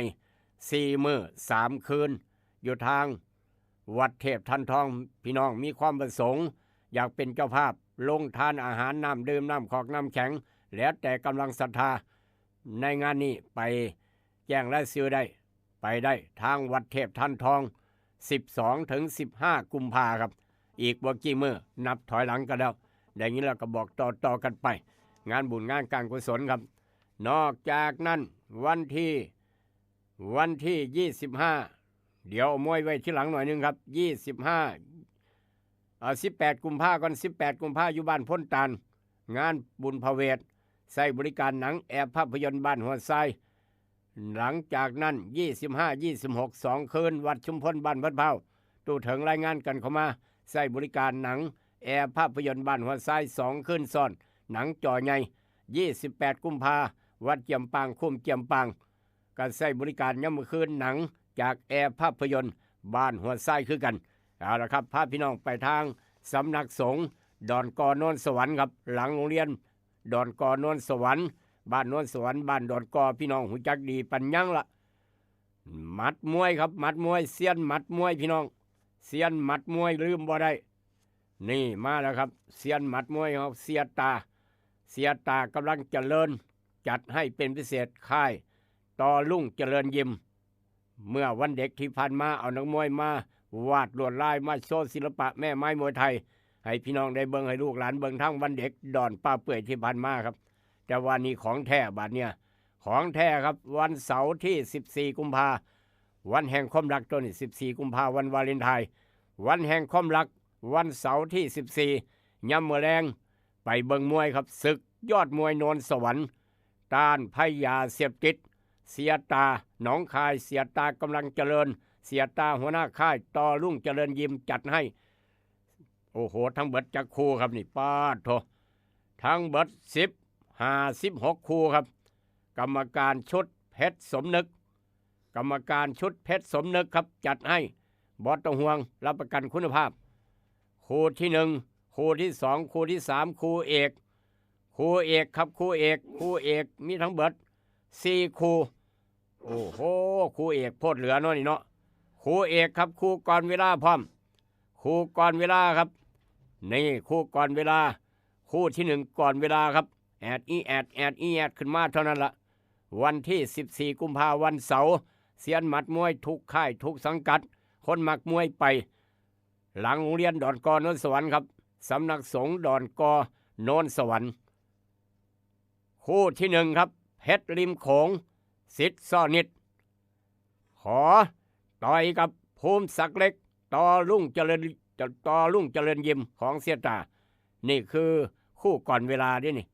พิกัดน้ำหนัก28กิโลครับโอ้ยแข็งปังครับประเภทอาบน้ำไหลผ่านครับซ้อมนักขนาดซ้อมนักซ้อมนักขนาดเล่นเกมกันนักขนาดเพิ่นว่า28กิโลเพชรริมโขงอัดกับภูมิศักดิ์เล็กคู่ที่2เพชรอังเปาใส่กับเพชรตังครับต่อนิรันดร์ยิมนอกจากนั้นวันชัยเล็กสมณีแดงพิกัดน้ำหนัก44กิโลใส่กับสไนเปอร์นี่กับบอลเป็นธรรมดาคือกันคู่ที่4ไทเกอร์ต่อยกับไททันเล็กซออ่อนดอนกอเพิ่นว่าคู่ที่5โกคู่ครับใส่กับราชสีห์นี่กับบอลธรรมดาคู่ค้ำคู่รองคู่พิเศษโอ้โหเจ้าเงาะต่อลุ่งเจริญยิมอันนี้ก็มาซ้อมโซ่อยู่ทางดอนปลาเปื่อยแล้วเจ้าเงาะต่อลุ่งเจริญยิมพิกัดน้ำหนัก63กิโลใส่กับมวยต่างประเทศแอนดูสิทธิ์คู่งอกแล้วก็มีมวยหญิงครับเพชรฟ้าใสจากสิทธิ์สทแต๋วอัดกับสิทธิ์ของเสียตาครับต่อลุ่งเจริญยิมไม้มินเล็กอันนี้ก็มาโชว์ศิลปะแม่ไม้มวยไทยมวยหญิงทั้งดอนปลาเปื่อยมาแล้วนี่ถือว่ามวยหญิงครับคู่สุดยอดถือว่าตายเป็นตายเพื่อนว่านอกจากนั้นคู่ที่8ซุปเปอร์แบงค์อัดกับลูกช้างใส่กับยอดเหล็กเพชรใส่กับเพชรภูพานคู่ที่10นี่ยังบ่คักคู่ที่10เพชรตังใส่กับโรเล็กโอ้โหครับโพดเหลือเนาะนี่เนาะนอกจากนั้นคู่เอก4คู่ด้วยกันคู่เอกคู่ที่1ครับยกค่ายเสียกันตัวนี้ยกค่ายเสียกันเพชรพระจันทร์อัดกับเพชรบัวบานเจ้าภูวังขอจระเข้ฟันหางศอกใส่กับซามูไรสิทธิ์สอทอแสนโชคนอกจากนั้นคู่เอกคู่ที่3พลังบุญใส่กับเช็คบินและก็คู่เอกคู่ที่4จัตุคามรามเทพอัดกับเพชรสุภกรโอ้โหเสียพดปากกันสั่งครับเพชรสุภกรเสียพดปากกันสั่งจัตุคามสมณีแดงค่ายมณีแดงครับนอกจากนั้นคู่15-16เพชรปานดำต่อยกับเฉินหลงและก็คู่สุดท้ายฉลองชัยใส่กับเพชรซิโลนี่คือมวยศึกยอดมวยไทยนวลสวรรค์ต่อต้านภัยยาเสพติดเสียตากำลังเจริญจัดให้เสียตาหนองค่ายต่อรุ่งเจริญยิมบ้านดอนกอนวลสวรรค์14กุมภาวันวาเลนไทน์ย่ำมื้อคืนพ่อกันเซียนหมันมวยอยู่ทางสำนักสงฆ์ดอนกอโนนสวรรค์เซียนทั้งหลายไม่ควรพลาดเพิ่นว่าอย่ากระพริบตาอย่าเข้าห้องน้ำเมื่อเจอมวยคู่เอกทั้ง4คู่แน่นอนครับมวนกันแน่นอนทางงานสำคัญนั่นคืองานเกี่ยวกับผ้าป่าสามัคคีครับงานผ้าป่าสามัคคีเพื่อสมทบทุนสร้างเมนเต่าเผาศพสำนักสงฆ์ดอนโกนนนสวรรค์เริ่มงานตั้งแต่13ปีละมื้อแรกตุ่มโฮมกองผ้าป่าครับเฮ็ดบุญเบิดมื้อตั้งแต่13กุมภาพันธ์14ยามมื้อคืนเบิ่งมวยครับเบิ่งมวย18คู่โอ้โห15 16 17 18คู่ก่อนเวลาพร้อมอีกต่างหากนี่คือบุญกุศลเอามาฝากพี่น้องเซียนหมันมวยอย่าพลาด14กุมภาพันธ์นัดกันพ่อกันอยู่ทางหลังโรงเรียนดอนกอนสวรรค์ตำบลหนองปลาปากขออนุญาตเดินทางต่อพาพี่น้องไปทางหนองคายมื้อวานมีหยังแน่ครับมื้อวานหนองคายบ้านเฮามีหยังแน่สายข่าวกระจับเล็กรายงานกันเข้ามาเกี่ยวกับการดูแลการป้องกัน PM 2.5 มื้อวานทางสำนักงานสิ่งแวดล้อมและควบคุมมลพิษที่เก้าอุดรจัดประชุมสัมมนาเครือข่ายลดหมอกควันฝุ่นละออง PM 2.5 ในพื้นที่เกิดปัญหาวิกฤตหนองคายบ้านเฮาครับเกิดปัญหาวิกฤตหนองคายติดอันดับนี่เพราะฉะนั้นอย่าเผาพี่น้องอย่าเผาขับเคลื่อนการสร้างการรับรู้การจัดการไฟป่าหมอกควันและฝุ่นละอองในระดับหมู่บ้านอย่าเผาว่าแค่นี้พี่น้องหูจักกันดีปัญญังเพิ่นจะมีการตั้งกรรมการบริกรรมการหมู่บ้านกรรมการชุมชนป้องกันไฟป่าป้องกันการเผาครับนี่เพิ่นมีระบบระเบียบเริ่มเข้ามาแล้วครับ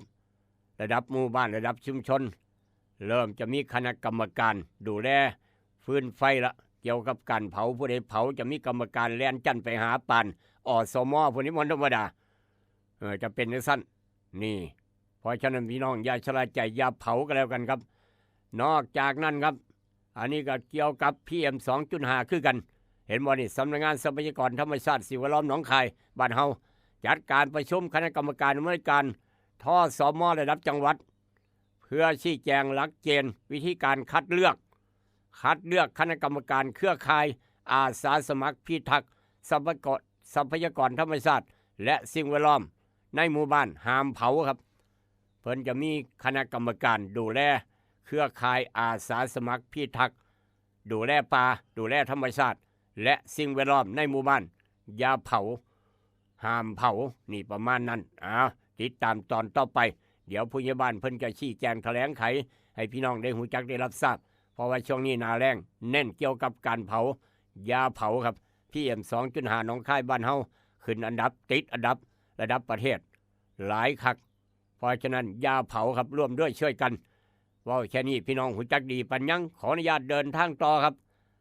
ขออนุญาตเดินทางต่อกับกาโน่ปอกสบู่ซอฟตี้ยาทายพญาธิไวสุนิก3 กกเปิดร้านค้าร้านขายกับพิษกระเถียงกันเนาะพวกเจ้านี่เนาะผู้นี้ก็ร้านขายครับอยู่คุ้มเดียวกันอยู่ในเมืองใหญ่ครับพิษเถียงกันเปิดร้านค้าร้านขายร้านของซ้ำครับขายขวดขายแก้วขายหยังสารพัดขายไม่จิ้มฟอกจิ้มฟันครับขายร้านของซ้ำขายขนมนมเนยต่างๆเถียงกันฆ่ากันพี่น้องเอ้ยโอ้ยสมัยคักหน่อยเนาะขายอยู่คุ้มเดียวกันซอยเดียวกันขายร้านขายของซ้ำคือกันเปิดศึกกันครับผลท้ายฆ่ากันตายย้อนแข่งกันขายขายกล้วยสมมติขายกล้วยร้านนายกอครับร้านนายกอขายกล้วย1 หวีสมมติขาย5 บาทหวี 1แต่ว่าเพิ่นนี่ว้ายเจ้าขายแพงมาซื้อข่อยพี่ข่อยขาย2 บาทหวี 1นั่นเราขายแพงตัวนั้นแปลว่าขายขนมร้านนั้นขาย5 บาทร้านนี้มันขาย3 บาทขนมมันเดียวกันทุกอย่างคือกันพี่น้องอันนี้สมมติเอาไปมาผิดเถียงกันเจ้าขายแบบนี้เจ้าบ่ให้หน้าตาข่อยตัวเนี่ยเถียงกันเสมอขายเสื้อคือกันตัวเดียวกันยี่ห้อเดียวกันผู้นั้นขาย100ผู้นี้ขาย90 บาท99 บาทแข่งกันแบบนี้ครับผลที่ท้ายตายข้างนึงแล้วก็แล้วฟางเส้นสุดท้ายครับศึกพ่อค้าขายร้านขายของชำขายราคาแข่งกันเปิดขายแข่งกันแข่งไปแข่งกันมาฆ่ากันตายครับตายแล้วค่อยแล้วพี่น้องถูกจับแล้วครับบาดเนี่ยว่าเหตุการณ์นี้เกิดทางใดมาโพดมาเหลือแท้ทางเมืองหลวงทางเมืองกรุงเทพเห็นบ่ครับพร้อมครับค้านการประกันตัวพร้อมว่าฆ่าคนตายโดยเจตนาย้อนขายของแข่งกันราคาแข่งกันขายอย่างร้านนั้นแพงร้านนี้มันขายถูกร้านนี้ขายถูกร้านนั้นมันขายถูกกว่าแข่งกันอยู่เพราะปะนั้นบ่สามัคคีกันบ่กินดอกบ่ฮุงส้มกันบ่แม่นบ่ฮู้จักน้ำปลาร้าปรุงรสแซ่บนัวคั่วอิ่มพุงบ่นี่เนาะคือบ่ไปกินตำบักหุ่งซุ่มกันแหน่อีพอเจ้าฆ่ากันตายเอาบ้านเฮาเจ้าค่อยห้ามเอาเป็นตัวอย่างนะครับห้ามเอาเป็นตัวอย่างร้านคือกันขายคือกันต้องฮู้จักหักแพงขายทอกันต้มหอมหักแพงแบ่งปันแล้วจะมีความสุขตลอดไปคุ้มค่าบ่ละบาดเนี่ยขายของแข่งกันตายครั้งนึงก็แล้วครับถามว่าคุ้มค่าบ่เอาโปรดพิจารณานี่คือปัญหาในการขายของแข่งกันร้านซ้ำคือกันขายของแข่งกันฆ่ากันตายเหตุการณ์นี้เกิดทางกรุงเทพครับวันนี้ยามมื้อเช้า 10:30 นไว้เรียบร้อยอยู่ใกล้ๆกับโรงพักหัวหมากครับจากเหตุการณ์นั้นมาทางเหตุการณ์นี้เสียงดังสนั่นหวั่นไหวเสียงระเบิดไฟไหม้ร้านรับซื้อของเก่าไหม้เบิดพี่น้องเอ้ยไหม้คักไหม้แน่เสียงระเบิดดังตึ้มตั้มจักเป็นอีหยังบาดเนี่ยระเบิดดังตุบตับอยู่ไฟไหม้เรียบร้อยครับเหลือแต่เสากากซากเพราะว่าพวกขวดพวกแก้วพวกกระดาษสารพัดลังกองกระดาษอยู่หันเบิดร้านขายของเก่าเงินทั้งนั้นไฟไหม้ทิ่มเงินทั้งนั้นครับไฟไหม้ทิ่มนี่คือหน้าแรงรถดับเพลิงประมาณ20 คันครับเขาควบคุมสถานการณ์แล้วก็ไหม้หลายเทื่อพร้อมบ่เป็นเทื่อแรกไหม้แล้วไหม้อีกเหตุการณ์นี้เกิดทางจังหวัดสมุทรปราการช่วงเวลา 5:00 น.มื้อวานนี้ครับนี่คือไฟไหม้หน้าแรงอันตรายคัก อย่าชะล่าใจอย่าประมาทเด้อพี่น้องเอ้ยโดยเฉพาะกองขยะกองเศษขยะกองกระดาษร้านรับซื้อของเก่าถือว่าเป็นเสื้อเพลิงสั้นยอดอย่ามองข้ามความปลอดภัยเบิ่งคักๆอย่าชะล่าใจอย่าประมาทก็แล้วกันเจ้าของร้านรับซื้อของเก่าครับนั่นคือเงินเสียดายครับย่านไฟใหม่เงินทิมสนุกว่าลงทุนหลายหมื่นบาทจากเหตุการณ์นั้นมาทางเหตุการณ์นี้ครับจากเหตุการณ์นั้นมาทางเหตุการณ์นี้ธนาคารแห่งประเทศไทยกำลังจะมีการเลือกตั้งจับตาถอนเงินสดผิดปกติพอสูงสุดมือหนึ่ง250 ล้านบาทเตรียมออกเกณฑ์ใหม่กำหนดเพดานคุมเบิกถอนสอบวัตถุประสงค์ใส่เงินหวังสกัดทุนสีเทาครับเป็นข่าวขอใบละ500ขอใบละ100อีกต่างหากผู้นี้ธนาคารแห่งประเทศไทยเพิ่นสังเกตปานนั้นเด้บอนธรรมดาครับสังเกตคักเมื่อกี้นี้ร้านขายของซ้ำขากันตายย้อนขายของแข่งกันราคาบ่คือกันผู้หนึงขาย100ผู้หนึงขาย90ผู้หนึงขาย90ผู้หนึงขาย70แข่งกันอยู่เพราะนั้นขากันตายแล้วก็แล้วถูกจับแล้วก็แล้วครับบ้านแตกสลายขาดอันนี้ก็ย้อนเราเหตุการณ์เราจอกหนึ่งหูตึงสองรองจอกที่2หูสั้นเชลีนี่แหละครับหมู่เดียวกันต่อหมู่เดียวกันขากันตายโอ้อีพอเจ้าก็ได้เนาะอายุพอคนแล้วครับ66 ปีเป็นพอคนเลยนี่ครับนี่66 ปีครับเมาเหล้าหมู่เดียวกันนี่ละหมู่เดียวกันต่อหมู่เดียวกันเรียนป .4 น้ำกันเรียนหนังสือห้องเดียวกันลอกการบ้านกันก็อยู่นี่ลอกการบ้านกันก็อยู่นี่กินข้าวน้ำกันก็อยู่นี่ใส่เสื้อตัวเดียวกันไปเที่ยวกับอยู่นี่โอ้โหครับไปเรียนสาวกับเรียนสาวผู้เดียวกันก็อยู่นี่บาดอายุหลายมาแล้วเป็นไปทำไมย้อนเราพาไปเว้าความเก่าความหลังจังสั่นจังซี่เว้าเรื่องการเมืองเจ้าจะเลือกพรรคนั่นคอยจะเลือกพรรคนี้โอ้ยพรรคเจ้าบ่ดีเถียงกันไปเถียงกันมาครับย้อนเราพาไปเอาไปมาฆ่ากันตายพี่น้องฆ่ากันตายครับตีกันเป็นประจำพวกเจ้าวัตรเมาเหล้าขึ้นยังไงตีกันย่ำนั่นเนาะสันว่าผลท้ายมือคืนนี่ฆ่ากันตายครับมือคืนว่านี่ฆ่ากันตายเรียบร้อยตายแล้วก็แล้วหมู่ต่อหมู่66 ปีเถียงบ่สู่หมู่เหตุการณ์นี้เกิดทางจังหวัดศรีสะเกษครับเอาขอดต่อรถไถ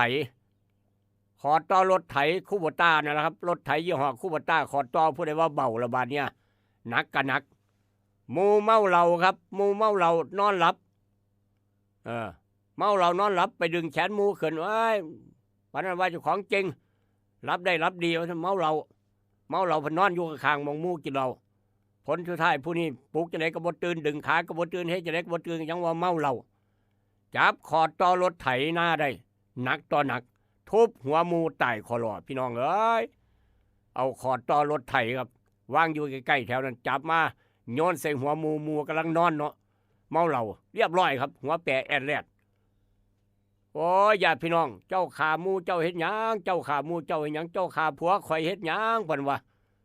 เถียงกันไปเถียงมาครับให้เอาไปประหารให้เอาไปประหาร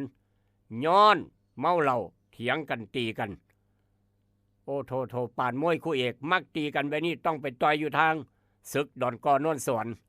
ต้านภัยยาเสพติดวันที่14ผู้ใดมักตีกันเอาแบบนี้รอดค่อยแล้วอันนี้ฆ่ากันตายเขาบ่คุ้มค่าเข้าคุกเข้าตารางถึกสอบถึกสวนโอ้ยปวดหัวครับเหตุการณ์นี้เกิดอยู่ทางไหนอำเภอคุนหารจังหวัดศรีสะเกษมื้อวานมื้อก่อนนี่ครับเป็นข่าวห้ามเอาเป็นตัวอย่างจากเหตุการณ์นั้นมาทางเหตุการณ์นี้ครับจากเหตุการณ์นั้นมาทางเหตุการณ์นี้นี่กับไฟไหม้ป่าเขาพัฒตำหนักใกล้กับป้ายพัทยาซิตี้ป้ายขนาดใหญ่พี่น้องไปทางพัทยาจะเห็นนักท่องเที่ยวแตกตื่นฝรั่งก็แตกตื่นแลนหนีไฟไหม้ฝรั่งก็ย่านตายคือกันเทวดาช่วยด้วยพระเจ้าช่วยด้วยหมายกอดครับนักท่องเที่ยวแตกตื่นเจ้าที่เมืองพัทยาระดมฉีดน้ำ3 คันเกือบไหม้ป้ายพัทยาซิตี้ขนาดใหญ่ครับปาดโถย้อนไฟไหม้ป่าจากผู้ใดไปทิมขี่กอกยาอยู่แถวนั้นก็แล้วกันเพราะฉะนั้นเข้าป่าเข้าดงเด้อก้นกอกยาขี่กอกยาอย่าทิมน้ำป่าน้ำเมืองครับอันตรายคักนาแรงจะซี่ทางขึ้นวัดผาตากเสือ ซอยกันดูแลอย่าให้ไฟไหม้ป่าเสียดายป่าครับป่ากำลังเขียวกำลังงามอย่าไปหาเห็ดหาอาหารกันกินอยู่ในป่าไปทิ่มก้นกอกยาไปเผานั่นเผานี่ดับบ่ไหวดับบ่ทันเอาไว้อันตรายคักมีปัญหาทุกปีทางขึ้นผาตากเสือยาเผาครับผิดกฎหมายพร้อมอีกต่างหากจากเหตุการณ์นั้นมาทางเหตุการณ์นี้ครับนี่ก็ปัญหาครอบครัวพี่น้องเอ้ยโลกปัญหาโลกแตกผัวตีเมียครับพี่น้องผัวตีเมียลูกพัน2 ขวบลูกน้อยๆลูกน้อย2 ปีเท่านั้นครับเว้าก็ยังบ่เก่งผลสุดท้ายผัวนี่มักตีเมียเมามาอย่างไรตีเมียย่ำนั้นครับให้ว่าบ่อายไผเมียยืนอยู่กันตีเมียครับอันเนี้ยสอบเมียเอาเมียเป็นกระสอบทรายครับเจ้ามักเตะมักตีเจ้าคือบ่เตะเสาเฮือนเจ้าของแต่ยังคือมาเตะเมียบาดเนี่ยพี่น้องเอ้ยบ่คิดพอจะย่ำมักกันบ่อีแม่บ่คิดพอจะย่ำมักกันซั่นบ่บาดได้ลูกมาแล้วตีเมียสอบเมียเสมอเห็นเมียตบโลดอยากกำปั้นใส่กำปั้นก็ตีอยากเตะก็เตะครับผลท้ายเมียจนอ้วมอรไทยอยู่บ่ได้เจ้าตีข่อยเสมอได้ลูกน้อยอุ้มลูกน้อยก่อยใจหอบเงิน5,000 บาทหนีครับหนีจากผัวเพราะว่าผัวตีเสียเหลือเกินเตะเสียเหลือเกินบ้านนี้ผัวบอกว่าจังไหนครับเจ้ารักเงินข่อย5,000 บาทว่าซั่นว่าเจ้ารักเงินข่อยก็สั่นเจ้าบ่หนีดอกเงินข่อยเสียงไว้เจ้าหนีไปได้จังไดเงินข่อยหามาเพิ่นว่าเมียบอกว่าเจ้าเตะข่อยในฐานะเป็นเมียถูกต้องตามกฎหมายข่อยก็เอาลูกหนีตัวเจ้าตีข่อยข่อยย่านข่อยตายเนาะว่าซั่นนั่นตัดสินใจเอาลูกไปฝากแม่ไว้บาดนี้เมียไปใส่เงิน5,000 บาทเป็นค่ารถหนีไปเฮ็ดงานต่างจังหวัด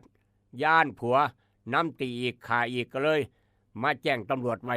เหตุการณ์นี้เกิดทางจังหวัดบุรีรัมย์ครับย้อนผัวตีอุ้มลูกน้อย2 ปีหนีจากผัวได้เงินผัว5,000 บาทหนีออดหลอดเห็นบ่ครับเป็นจังซั่นเด้บ้านแตกสลายขาดย้อนผัวมักเมาตีเมียครับห้ามเอาเป็นตัวอย่างทางบ้านเฮาเจ้าข่อยย่านได้ขึ้นเฮือนผู้ใหญ่บ้านสนอกว่าย่านผู้ใหญ่ตุได้แยกย่านผู้ใหญ่วิชัยได้บอกได้กล่าวครับผู้ใหญ่บ้านปวดหัวได้แบบนี้แม่นบ่ผู้ใหญ่ใสหรือว่าจังไดปาสักไตบ่มีติบ่เหตุการณ์แบบนี้อุ้มลูกน้อยหนีจากผัวครับย้อนผัวเมาเหล้าตีลูกตีเมียครับอายผู้ใหญ่คนเด้อพี่น้องเอ้ยห้ามบ่เป็นตัวอย่างพี่น้องซาลือซาตั้งแต่หัวบ้านฮอดท้ายบ้านจากเหตุการณ์นั้นมาทางเหตุการณ์นี้ครับจากเหตุการณ์นั้นมาทางเหตุการณ์นี้ไฟไหม้ร้านรับซื้อของเก่าเป็นหยังก็เสียงระเบิดตุ้มตั้มแก๊สระเบิดถังแก๊สเก่าคนเอามาขายระเบิดครับเจ้าที่ดับไฟบาดเจ็บ1 นายหลังจากไฟดับเรียบร้อยต้องหามส่งโรงพยาบาลถังแก๊สเก่าระเบิดเพราะว่าพี่น้องเอามาขายจากเหตุการณ์มาทางเหตุการณ์นี้นี่สำนักงานตำรวจแห่งชาติพี่น้องหนีกฎจราจรย้อนสอนเยอะแยะสำนักงานตำรวจแห่งชาติสั่งตำรวจจราจรทั่วประเทศตักเตือนก่อนปรับให้ตักเตือนซะก่อนครับถึงเดือนมีนาตั้งแต่วันนี้ถึงเดือนมีนาคมช่วงนี้ให้ตักเตือนก่อน1ขับรถย้อนสอนขับรถบ่ถือกฎจราจรให้ตักเตือนซะก่อนอย่าเฝ้าปรับจนถึงสิ้นเดือนมีนาบันทึกประวัติผ่านระบบ PTM หากพ่อผิดซ้ำผู้เก่าให้ออกใบสั่งทันทีครับนี่คือสำนักงานตำรวจแห่งชาติสั่งตำรวจจราจรทั่วประเทศอันดับที่1ให้ตักเตือนก่อนปรับอย่าเฝ้าปรับตักเตือนซะก่อนจนฮอดสิ้นเดือนมีนามกราคมกุมภาพันธ์มีนาสิ้นเดือนมีนาหลังจากนั้นแต่ว่าเทื่อแรกตักเตือนต้องบันทึกประวัติผ่านระบบ PTM ถ้ายังพออีกให้ออกใบสั่งปรับทันทีครับนี่คือเกี่ยวกับกฎจราจรผิดกฎหมายในการขับรถยนต์เตือนลูกค้าพร้อมเตือนพี่น้องนำอย่าขับผิดกฎจราจรครับอย่ามองข้ามความปลอดภัยก็แล้วกันเพราะว่าพี่น้องมองข้ามหลายเสมอเนี่ยอยากย้อนก็ย้อนอยากไปจังได๋ก็ย้ายอยากเลี้ยวก็เลี้ยวนี่คือปัญหาครับอยากเหตุพระมีปัญหาครับตำรวจพระก็มีเด้อพี่น้องเอ้ยตำรวจพระหลังจากได้ยินว่าพระมีปัญหาล้วนลามผู้หญิงผู้หญิงครับตำรวจพระลงพื้นที่เก็บข้อมูลเรียบร้อยปมพระล้วนลามสาว นายกสมาคมวิทยาวัจกรวัดแนะแจ้งความครับเป็นตำรวจพระพร้อมได้รับแต่งตั้งเป็นตำรวจพระดูแลพระทั่วประเทศเป็นข่าวเพิ่งได้ยินครับตำรวจพระจากเหตุการณ์มาทางเหตุการณ์นี้ผู้ว่าจังหวัดกาฬสินธุ์ยังบ่อนุมัติ3 สจ.ลาไปต่างประเทศอบจ.บอกว่าถ้าพัวพันเว็บพนันอาจโดนครับพ้นตำแหน่งสจ.ครับถ้าสจ.ผู้ใดไปพัวพันเว็บพนันออนไลน์ครับอาจโดนครับพ้นตำแหน่งสจ.นี่คือทางกาฬสินธุ์บ่แม่นทางบ้านเฮาจากเหตุการณ์มาทางเหตุการณ์นี้กับกาโน่ปอกสบู่ซอฟตี้ยาทายพยาธิไวโซนิก3 กกนี่ก็อีกเหตุการณ์หนึ่งเมื่อกี้นี่อุ้มลูกน้อยเมียอุ้มลูกน้อย2 ปีพร้อมกับเงิน 5,000 บาทหนีจากผัวย้อนพอดผัวตีครับอันนี้แม่ตู้เอาผัวใหม่ลูกเคยลาเว้าเกินแล้วแม่ตู้เอาผัวใหม่มีหลาน4 ปีมีหลานเลี้ยงหลานมา4 ปีครับหลานน้อยเนี่ยครับหลานน้อย4 ปีบัดนี้ได้ผัวใหม่ครับแม่ตู้ว้ายเลี้ยงหลานมาดีๆเลี้ยงมา4 ปีหลานไส้ด้วยครับหลานไส้กำลังเป็นหักคุณยายครับคุณยายครับนี่กำลังเป็นหัก4 ขวบบาดนี้แม่ตู้เพิ่นเอาผัวใหม่บาดเนี่ยพี่น้องเอาผัวใหม่ปัญหาก็เลยเกิดจังไหนครับบ่เกิดจังไหนล่ะผัวใหม่ของแม่ตู้ตีหลานครับตีหลานบ่ยอมรับหลานไปไสล่ะว้ายหลานเกือบตายครับหลานเกือบตายว่าผัวใหม่ตีหลานของแม่ตู้ของเมียเจ้าของนึกว่าเป็นหลานน้อยตายเอาไปทิ่มหลังโรงเรียนครับโยนทิ่มหลังโรงเรียนเข้าป่าฟื้นขึ้นมาครับบาดเจ็บสาหัสหลานน้อยผู้ใดฆ่าผู้ใดแก่งเพิ่นว่าโอ้เจ้าผู้ใดฆ่าผมไปส่งซุมื้อนะผมไปส่งเรียนนะผมหักหลานคือหยังหักหลานของเมียผมคือหยังนี่ล่ะเพราะว่าเมียเราก็คือแม่ตู้ของหลานเอาไปมาตำรวจบ่เชื่อครับมาเว้าไม่รู้เจ้านะเจ้าไปมื้อใดเจ้าไปส่งมื้อใดมื้อนี้เวลาเท่านี้เจ้าอยู่ไสนั่นถามไปเบิดนี่ครับตำรวจฝ่ายปกครองกู้ภัยครับไปเห็นหลานน้อยย่างมาจากป่าโอ้ทั้งไห้ทั้งห้องเป็นลมเป็นแรงหลายรอบผู้ใดจับหลานไปจังสั้นจังซี่เฮามาคืนเด้อฝ่ายแม่ตู้ก็ได้ผู้ใดหลานคอยไปคอยนำหากับผัวคอยนี่บ่พอจังเทื่อผู้ใดเอาหลานคอยไปผู้ใดจับหลานคอยไปยังไปพร้อมผัวอยู่ครับผัวเจ้าของเอาไปมาผัวยอมรับผมนี่ล่ะครับว่าซั่นว่าผมนี่ล่ะผมยอมรับสารภาพว่าผมเป็นคนทำลายเด็กน้อยคิดว่าตายแล้วโยนทิ่มป่ากลับมากูเรืองมัดตัวมัดต้มมัดตัวคนเป็นเด็กเลี้ยงแกะหลายคนเสือแต่ว่าตำรวจบ่เสือเห็นบ่ครับสุดท้ายผัวใหม่ของเมตู้เปิดปากรับสารภาพเรื่องหลานหายที่แท้ผมตีจนบาดเจ็บสาหัสคิดว่าตายผมเลยโยนทิ่มเข้าป่าครับคักบ่พี่น้องนี่คือผัวใหม่ของคุณยายนะครับเจ้าไปเฮ็ดได้จังได๋หลานชาย4 ปีของแม่ตู้ไปตีหลานเราย้อนว่าหลานเราจะมาแย่งความรักหรือว่าจังได๋มาโพดมาเหลือเถอะบัดนี้เนาะเป็นข่าวเหตุการณ์นี้เกิดทางพูนจังหวัดลพบุรีครับห้ามเอาเป็นตัวอย่างพี่น้องจังสี่ก็มีคือกันนี่คือความภูมิใจจากเด็กเล่ร่อนจากเด็กน้อยเล่ร่อนครับเก็บขยะขายเก็บขวดเก็บแก้วอยู่ข้างถนนใส่ถุงปุ๋ยไปขายได้5 บาท10 บาทเรียนหนังสือเอาวิมาเดี๋ยวนี้จนได้เป็นผู้หมวดครับร้อยตำรวจโทอดีตเด็กน้อยเก็บขวดขายเมืองยะลาครับผมว่าอายไพ่ชีวิตผมเคยเป็นแบบนั้นแบบนี้มาผมว่าอายเดี๋ยวนี้ผมภูมิใจที่ได้มาฮอดป่านนี้ครับได้เป็นร้อยตำรวจโทผู้นี้จากเด็กเก็บขยะขายทรงเจ้าของเรียนครับ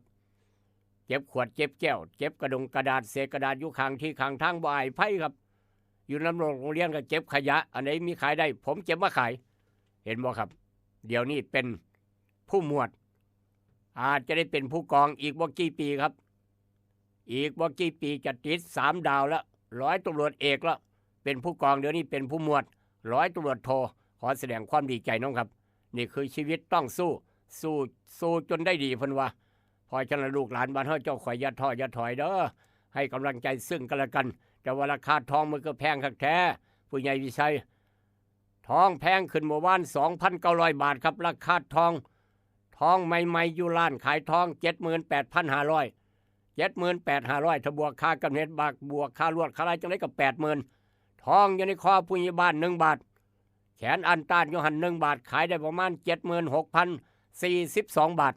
แพงคักบ่พี่น้องนี่คือทองวันนี้ครับย้อนลบราคาฟันกันนี่ละปัญหาทางพุ่นครับยักษ์ใหญ่ทั้งอเมริกาพุ่น ปัญหามันเกิดทองก็เลยแลนขึ้นจวด 2,900 เมื่อวานนี้มื้อเดียวนี่ครับนี่ 78,500 พี่น้องเอ้ยจับเบิ่งทองเจ้าของอยู่ในคอนี่เด้อไปหัวไปสวนไปให้ไปนาต้องระมัดระวังเพราะว่าแพงครับราคายางราคาปาล์ม6 บาทกว่าถึง7 บาท65กำลังจะเข้าสู่8 บาทดีใจกับคนสวนปาล์มพออาเชษกันนรงค์บ้านกองนางครับผู้ใหญ่ใช้บ้านโคกระแวงพร้อมคนสวนปาล์มผู้ใหญ่ม่วนบ้านฝางพร้อมกำลังจะฮอด8 บาทแล้วณวันนี้แต่ว่าราคายางพาราบวกราคาบวกประมาณ1 สตังค์2 สตังค์พี่น้องเอ้ยเขาบวกหน่อยแท้อย่างพารานี่เนาะมันก็บวกหน่อยนะครับบวกนิดหน่อย1 สตังค์2 สตังค์10 สตังค์ประมาณนั้นเอาก็ยังดีอยู่ในสถานการณ์บวกนี่คือราคาอย่างพาราพี่น้องคนสวนปาล์มคนกรีดยางคนขายขี่ยางคนขายยางก้อนยางแผ่นอะไรก็ว่ากันไปบวกครับบวกบ่ลบขันลบบ่ปานใดสถานการณ์บวกมือละนิดน้อยบวกซุมื้อก็ยังดีบวกจาก20 มื้อ30 มื้อก็หลายบาทคือกันพยากรณ์อากาศภาคอีสานบ้านเฮาครับอากาศเย็นถึงหนาวกับมีหมอกบางในตอนเช้าอุณหภูมิต่ำสุด14ถึง18 องศาสูงสุด30ถึง33 องศาครับนี่คือสภาพดินฟ้าอากาศอีสานบ้านเฮาเพราะฉะนั้นเดินทางไปไสมาไสมีเสื้อกันหนาวสวยมาเป็นฮ้อนอย่าลืมยาขาดน้ำก็แล้วกันก่อนจากกันวันนี้ของดีไม่น้อยสมุนไพรใกล้โตสมุนไพรใกล้บ้านย้อนไขมันหลายครับไขมันในเส้นเลือดหลายเลือดบ่เดินลมบ่ดีเพิ่นว่าไขมันหลายล้างไขมันออกจะหน่อยด้วยน้ำกระเจี๊ยบแดงดอกกระเจี๊ยบหมากกระเจี๊ยบเอามาต้มน้ำกินน้ำกระเจี๊ยบแดงเป็นยาสมุนไพรลดไขมันในเส้นเลือดดียิ่งนักแลไปแล้วครับผมดำด้วยสมานอย่าเจ็บอย่าจนขออนุญาตเดินทางไปหนองคายก่อนเพื่อจะอบรมเกี่ยวกับการเลือกตั้งสส8 กุมภาจากกกต.จังหวัดหนองคายจากประชาสัมพันธ์จังหวัดหนองคายพร้อมเสาร์วันนี้สวัสดีครับ